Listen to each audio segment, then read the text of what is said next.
Last night was the first night of the play-in tournament. In the first game, the Charlotte Hornets defeated the Miami Heat in overtime by a score of 127 to 126. LaMelo Ball hit a right-handed layup with 4.7 seconds remaining. The Miami Heat's Davion Mitchell raced the ball up the floor with no timeouts remaining and attempted a right-handed layup that was blocked by Miles Bridges as time expired.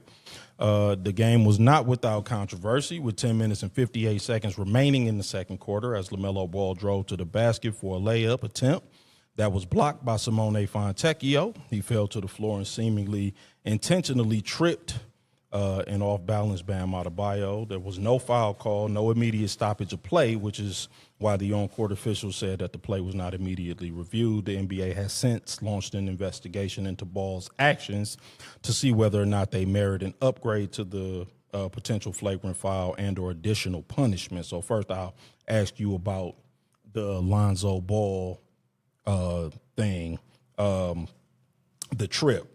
So what did you see? Did it look intentional first? And what do you think, how do you think they should sort that out? Do you think he was just kind of out of sorts on the floor? Do you think he did it intentionally? And how do you think that should have been sorted out right there? And what do you think the league should do in response? We'll say the people's champ.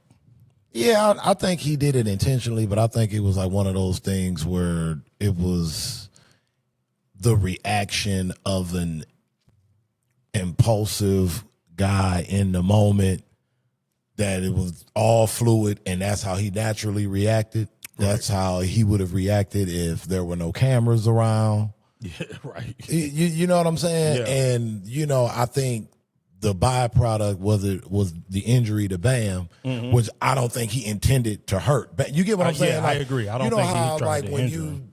you get tangled up, you're like, get off. Yeah. You know what I'm saying? But in that instance, with him being on the ground, it's yeah, not excusing it, but it's just the human nature all of in it. one motion. Yeah, And LaMelo, kind of showing a history of being a hothead and a little on the I don't like calling grown men the I word, but maybe he's got a little growing to do. Yeah. A little growing to do. We'll just say that. So, I mean, it kind of checks some of those boxes. But I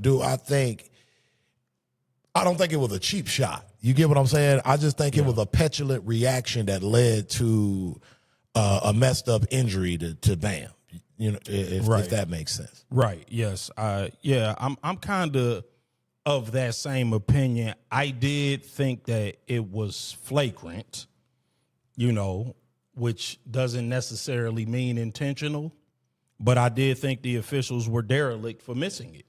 Like, I don't get the explanation that there was an immediate stoppage of play. Like, you're an official, you stop the play. Not in this NBA with all the ridiculousness that they do with the exactly. Like, I don't even get that explanation. I do have mixed feelings about whether or not I think he should be suspended, because now there's a review, and there's a couple of reasons, right? So, like, the level of hostility and intention. Now, obviously, you can't get inside of somebody's head.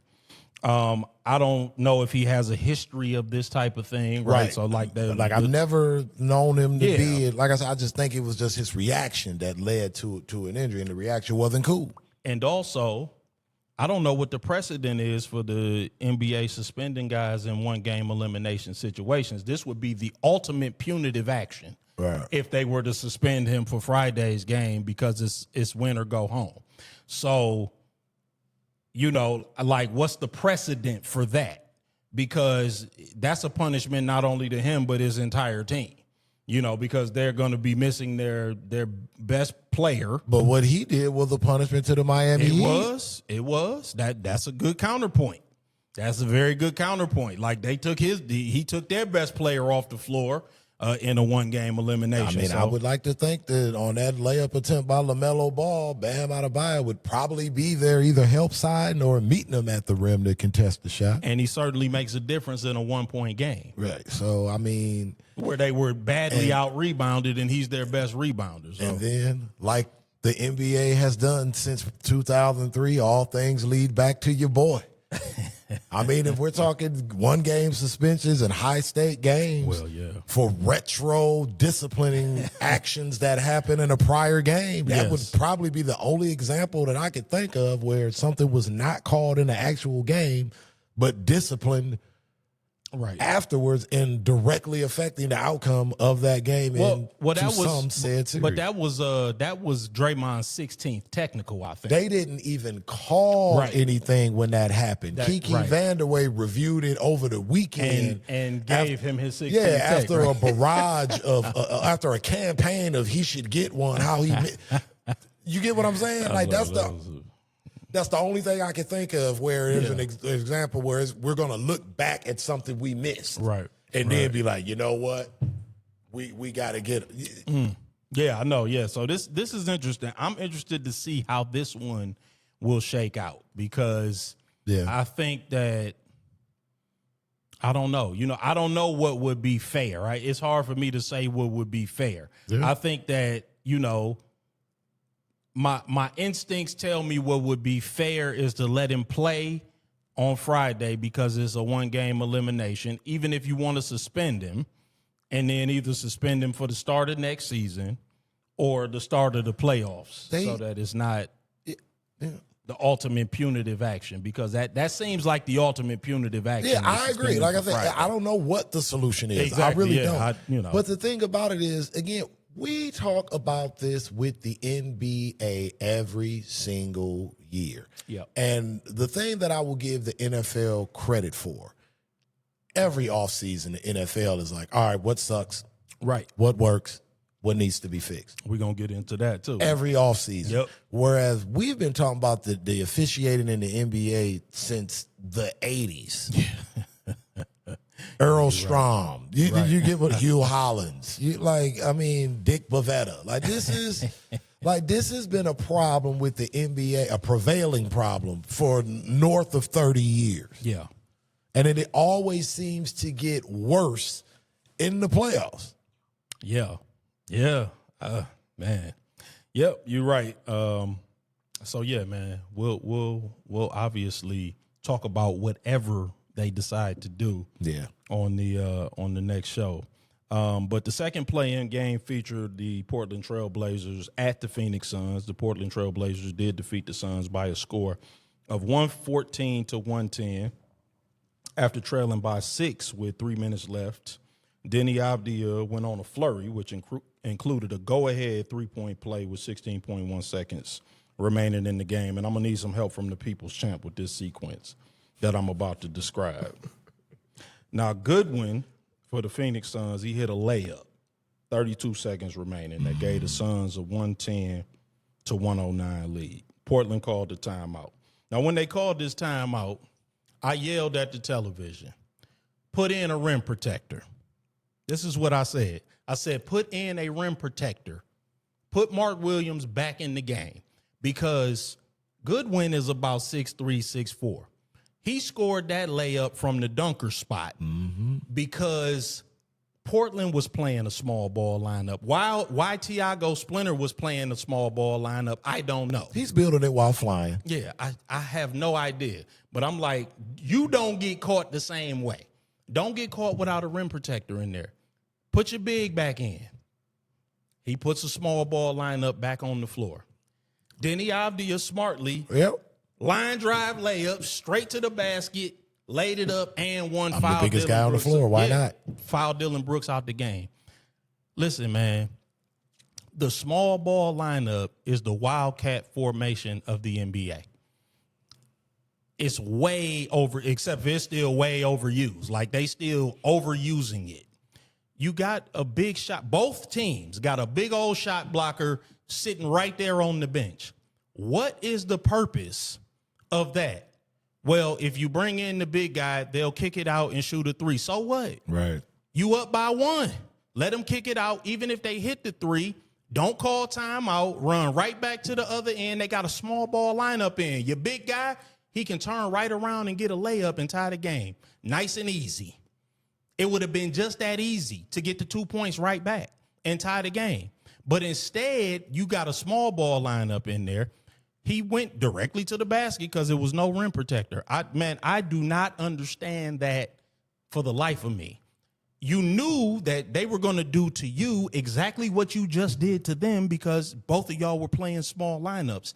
That was the time for you to say, okay, let's get this small lineup out of here because we just had a 6'3" guy score a layup from the dunker spot. Mm-hmm. We know they're going to try to exploit us in the same way. Let's be ready. Instead, you called timeout, talked about what in the timeout? I have no idea because all he did was take the ball directly down the lane, a straight line drive. I'm talking about you could draw a line from the top of the key straight to the basket. That's what he did. A layup drill. Yeah, it's just a layup drill. So anyway, I'm like, I need the help. I'm gonna ask the people's champ. No, I listen. I was just like, hey man, I guess they feel we gonna ride or die with this small lineup and see where it takes us. I don't know. Maybe they were. It's gonna take them to the second game of the play-in to play the winner of tonight's game. I don't know. Maybe they wanted. I mean, maybe it was a defensive rotation thing in terms of, being able to have secondary help when the ball swings at the rim. Maybe. I don't know. I don't know. No idea. I don't know. I'm like, that was the wildest thing. I don't know. Because which was shocking to me because I feel that, Thiago Splitter have a coached above his head. Yeah. Successfully. No, this Thiago season. Splitter in that situation did the right thing. It was the Phoenix Suns head coach. They didn't put Mark Williams by plugging in the big guy in the middle. Yeah, because they played small. Thiago Splitter was on offense then, so he just matched up with whatever they had. Phoenix should have put the big guy in and had a rim protector. Denny. And Denny should have found a shot blocker at the rim when he went straight down the lane. But, earn it at the foul line. I'm always foul. Yeah, unless or meet a shot blocker, like make him. He would have had to kick it out. Now, if you kick it out to the 3-point line, that's fine. Like a 3-pointer is still a low percentage shot. I know that we want to defend the 3-point line and all of that. I know the league is 3-point obsessed. I know I'm talking to a brick wall. I might as well turn around and talk to this right here, but. You'd rather have them shoot a 3 there. I mean, you don't want to give up a layup when you're up by 1. Make them shoot a 3. Listen, and if they hit it, then you're still just down by a layup yourself. Bro, you don't want to give up a layup up by 1 or down by 20, bro. Like, that's just not the way to do it. But at any rate, man. On the flip side, is this the first time a federal indictment saved a team season? Yeah, I mean, Thiago Splitter, shout out to him. Yeah, that is the flip side of the coin, man. He had to step in, with all of the turbulence, man. And, Denny Avdia also he had 41 points. He should get some votes for most improved player, even though the most improved player is Jalen Duren. Yeah. But I do want to ask the people's champ, man, the overall entertainment value of the first night of the play-in tournament, man. How can we somehow replicate that? Because it was good. You know what I'm saying? Like, how can we get the teams into more of these do or die situations? Because that seems to be the key to getting some urgency.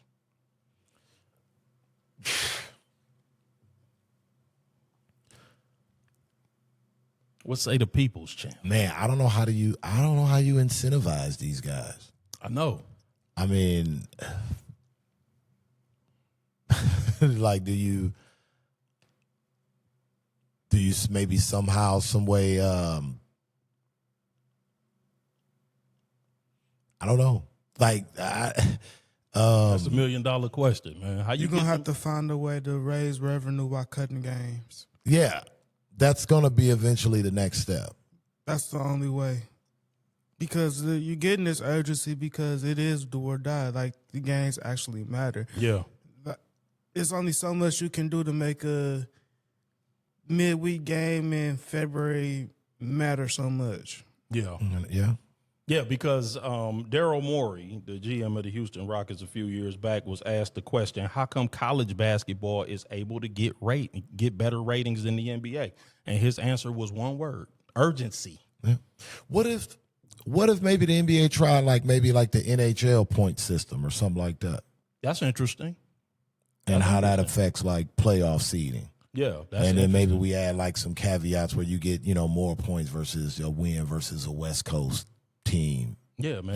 I mean, I'm just throwing something out. No, I like out it. on the Listen, wall man, and I don't have the answer, man. Last night teams was fighting and scrapping. Teams went down. They didn't quit, man. They just kept fighting and fighting. And I reluctantly say, even this season's in-season tournament, that thing was competitive this season. I mean, I think they might be onto something with tournament style play. They just got to make it one game elimination. They, you know what I'm saying? They got to find a way to make it like one game. Like all this pool play, it's too confusing. Just bracket it. Every game is is an in-season tournament game, one game elimination type situation. Or do they expand the league and just pool it out? Yeah, I mean, and then make each pool at the end of the end of each pool's tournament, they're the insane cash prize type deal. Or what about like a tournament, for the number one pick? I like that. And yeah, like so let's say so after the All-Star break, the team with the best record or something gets like the number one pick or something like that. No, like I'm just throwing that out. Like once the playoffs start, send all of the teams that didn't make it to Vegas, and the team that win get the number one pick. No, the teams didn't make it. They didn't make it. Screw them. No, I mean, I'm saying the team that didn't win, they get the number one pick instead of doing a lottery. Oh, okay. And some people like, well, isn't the team that win the best team? Yeah, we want to see good teams. Yeah. So let them get the number one. Yeah, that's pick. what I'm saying. Like, make them play for it. Yeah. I'm here for that. On the flip side of that, you asking people to play for their replacement. No, I mean, because I mean, it's a great. I get the idea. The idea is always has been stated. I think it's a good idea, but at the same time, let's be real though. Like this year, the team that I would put my money on to win is probably the Wizards, because they probably roll Anthony Davis out there and Trae Young. Anthony Davis they ain't replacing him, and Alex Sarr. You know what I'm saying? Like they just gonna add a good young player. They gonna add AJ DeBanza or somebody like that. And that's going to be that. They're going to add the wing that they need, and then they're going to automatically be good. And the thing is that I like the idea of the best bad team getting a good player, because then that adds another good team to the mix. I like the idea of the rich getting richer. Let the bum teams stay bum teams. You know what I'm saying? Figure something out, bro. They don't do nothing but ruin careers. Exactly, yeah. Like, you know what I'm saying? Like, I don't want no good team going. It just smells like a prime opportunity for the ethics of the league to go into question. I can see some 6th, 7th man on somebody's team being like, you know what, there's the day I'll go cash in. No, I mean, everybody still want to keep their spot though. Like nobody is going to ain't nobody gonna go out there and stink it up. You don't want to put no bad tape out there in the NBA. No, trust me, them dudes ain't never doing that. It's too much money at stake. And if that means you gotta tighten up in the locker room or in practice, that's a good thing. Yeah. No, and put the you talking about the draft process, the ethics of the draft process coming under question? Is that a joke, bro? I'm not talking about the draft. Oh. I'm not talking about I was going to say that those can't be any more in question. I think we're all in agreement that we all want to nuke the lottery. Right. I'm talking about somebody cashing in. Oh, you talking about once again, dog? Terry Rozier's been released, bro. That's already anything. Nothing can happen that ain't already been happening. He got bigger concerns. Yeah, dog. Nothing can happen that ain't already happened, bro. Like you know what I'm saying? Just about every genie is out the bottle at this point with the NBA. Like that's the good thing. We still got to get to the bottom of this Kawhi Leonard thing. Like like that.